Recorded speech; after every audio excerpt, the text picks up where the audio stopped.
দেখুন এই যে সবজিটা বন্ধুরা, এই সবজিটা যদি আপনারা ফুল বানাতে চান, এটা রুটির সাথে খাবেন তো ভাতের সাথে, যদি আমার ফুল ভিডিওটা দেখবেন আর একটু ফলো করবেন, একটু লাইক করে দেবেন। ভাত রান্না করছি আর একটা সবজি বানাচ্ছি। এই সবজির সাথে গরম ভাতের সাথেও খাওয়া যাবে, রুটির সাথেও খাওয়া যাবে।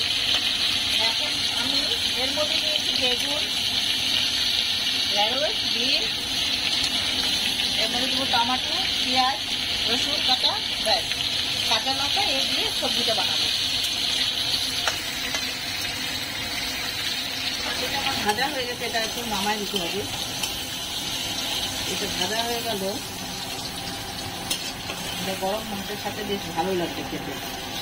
সব করে হয়ে গেল ভাজাটা। এই ভাজাটা আমি নামিয়ে নিলাম, সবজি টুকজি আছে। এবার আমি দিলাম শুকনো লঙ্কা, একটু তেজপাতা, একটু দেবো গোটা জিরে,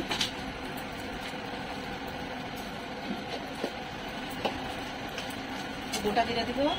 তারপরে যে পেঁয়াজটা দিয়ে দেবো।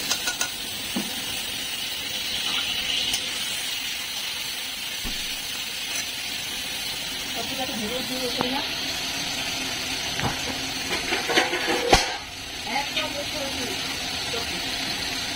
একে ধুয়ে পানি করে চলে যাবে। ঠিক আছে, হবে না চটপট করে হলে মুখে দিবে, চট করে সবজি চলে যাবে কেটে দিতে।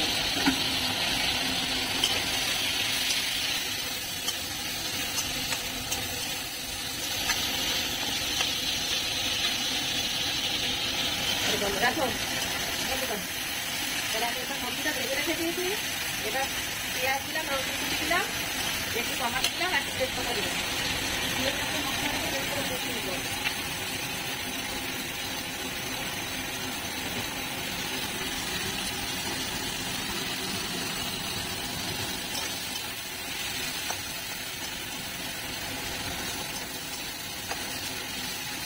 খেতে হেভি টেস্টি হবে, এই সবজি খেতে খুব টেস্টি হয়।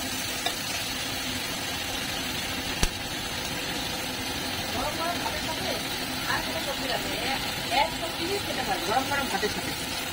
ভাত পাকিয়ে দিলাম গরম, আর একটু সবজি। এবারে আমি দিব একটু লঙ্কা দিব, একটু কাশ্মীরি লঙ্কা দিয়ে দিব। বেশি দিতে পারে না, অল্প দিলে হয়ে যাবে, ভালো হবে না। এটা একটু ভালো হবে না, একটু মিষ্টিও হবে না, এটা মিডিয়াম সাইজের হবে। একটু জিরে করে দিলাম, একটু ধনিয়া করে দিলাম,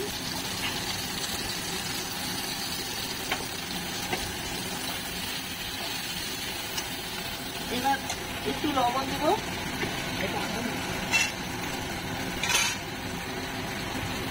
একটু স্বাদ মতন হলুদ দিলাম, একটু নুন দিব, অল্পই রুটি। রুটির সাথেও খেতে হবে, আমার ছেলে রুটির সাথেও খেতে পারে, কর্তা আমার ভাতের সাথেও খেতে খাবে। দেখো ভাজাটা, দেখো ভাজাটা প্রায় হয়ে যাচ্ছে। এটা এই সবজির সাথে আমি দিয়ে দিব, এই সবজিগুলো ঢেলে দিব। যেটা ভাজা সবজি ছিল সেটা আমি দিয়ে দেবো ঢেলে।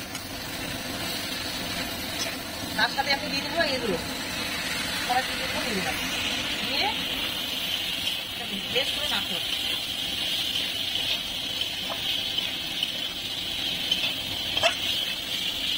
এটা সব সাথে খাওয়া যাবে, রুটির সাথে, ভাতের সাথে, এবং বাচ্চাদের কাছে পরোটার সাথে, রুটির সাথে, সবটার সাথে চলবে। এটা খালি এটা মিশে দিবে, খুব হেলদি, খুব টেস্টি এই সবজিটা। দেখো দেখো বন্ধুরা, দেখো সবজিটা, দেখো কালার দেখেছো কত, কালারটা দেখো বন্ধুরা, বেশ কালারটা যখন চলে এসছে। এর মধ্যে একটু মজা করেছে, বাটি দিয়েছি, কাজু বাটা দিয়েছি। কাজু বাটা দিলে একটু হেলদি টেস্টি, একটু বাড়িয়ে দিবে। একটু কাজু বাটা দিয়ে দিলাম, এই কাজু ধোয়া জলটা দিয়ে দিলে হয়ে যাবে, আর জল দিতে হবে না। এটা বেশি জল দেওয়া যাবে না, এখানে একটু শুকনো শুকনো হবে। এটা মাটিটা ধুয়ে দিলেই হয়ে যাবে।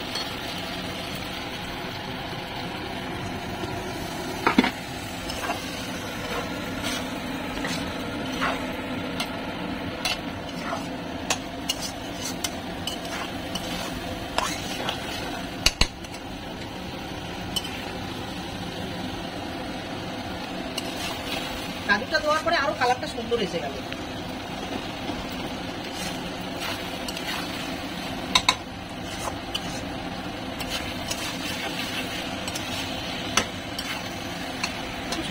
একটু স্বাদ মতো অল্প চিনি দিতে হবে, বেশি দেওয়া যাবে না, কারণ কাজু তো একটু মিষ্টি, একটু ঝাল ঝাল মিষ্টি মিষ্টি, তাহলে ভালো লাগবে বেশ।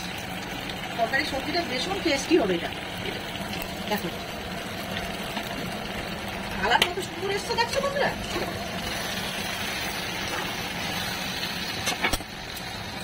এবার আমি ধনিয়া পাতা দিয়ে সবজিটাকে নামিয়ে দেবো, হয়ে গেছে প্রায়, তেল ছেড়ে দিয়েছে সবজি। কিন্তু একটু ভারে ভারে করতে হচ্ছে তো, জোরে হিট দেওয়া যাবে না, কারণ জোরে হিট দিলে পরে হয়ে যাবে। এ দেখো তেল ছেড়ে দিয়েছে, বেশি কিন্তু খুব একটা তেল দেয়নি, ওই যে ভারে আছে করলাম।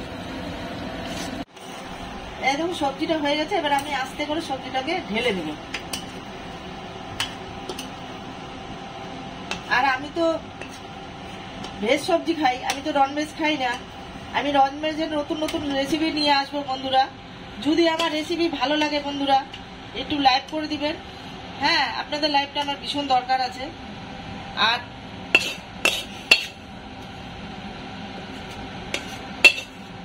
দেখুন কালার কত সুন্দর এসছে বন্ধুরা।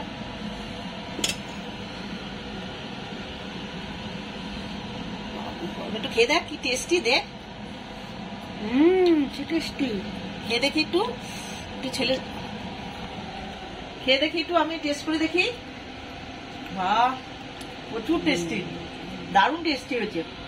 এরকম চটপট করে বানিয়ে নিতে পারবেন বন্ধুরা। একটা লাইক করে দিন বন্ধুরা আমাকে।